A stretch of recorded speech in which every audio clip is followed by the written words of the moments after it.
নিজের গায়ের রং ফর্সা করার নামে জীবনকে মারাত্মক ঝুঁকিতে ফেলছে তরুণ তরুণীরা।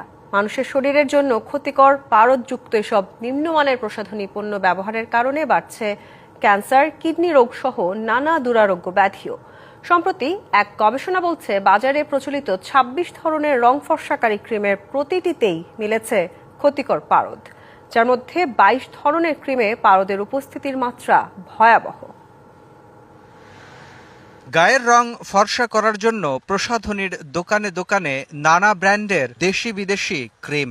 এসব ক্রিমের মোড়কের গায়ে দেখা মিলল বিএসটিআই এর অনুমোদনের চিহ্ন। দোকানিরা বলছেন, ক্ষতিকর জেনেও এসব ক্রিম কিনছে মানুষ।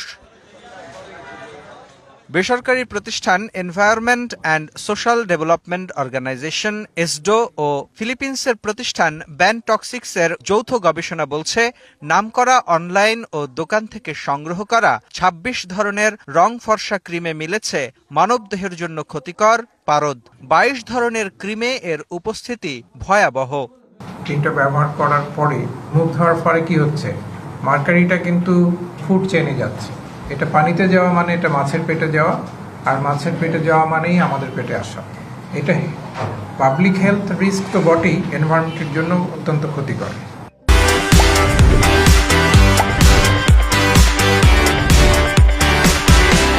প্রশ্ন হলো, পারদ মানবদেহের জন্য আসলে কতটা ক্ষতিকর? বিশেষজ্ঞরা বলছেন, এটি ব্যবহারকারীর কিডনি নষ্ট করে দিতে পারে। ঝুঁকি আছে ক্যান্সার সহ মস্তিষ্কের নানা রোগেরও। তবে ব্যবহারকারীর চেয়ে বেশি ঝুঁকিতে শিশুরা। গর্ভবতী সময় খেয়াল থাকে না যে আমরা কি কসমেটিক্স ব্যবহার করছি। যে বাচ্চাটা আসলো সে কিন্তু সবল বাচ্চা আসবে না, এবং সেই বাচ্চাটা সঠিকভাবে গ্রো আপ হয় না। আপনি স্কুলে যাবেন, আপনি ক্লাসে পড়াইলেন, ৫ জন বুঝেই নাই কিছু। কারণটা কি? এটা আসল কারণটা হলো তার ব্রেন কাজ করছে না। এ অবস্থায় রং ফর্সাকারী এসব ক্রিমের ব্যবহার বন্ধে ব্যাপক সচেতনতা বাড়ানোর তাগিদ বিএসটিআই এর। আপনাকে জেল জরিমানা করতেছি, তারপরও এখান থেকে আপনি বিতাড়িত হন নাই, তার মানে আপনি মানুষ না। কিন্তু একক প্রচেষ্টায় সম্ভব না, সবারই সার্বিক সহযোগিতা লাগবে।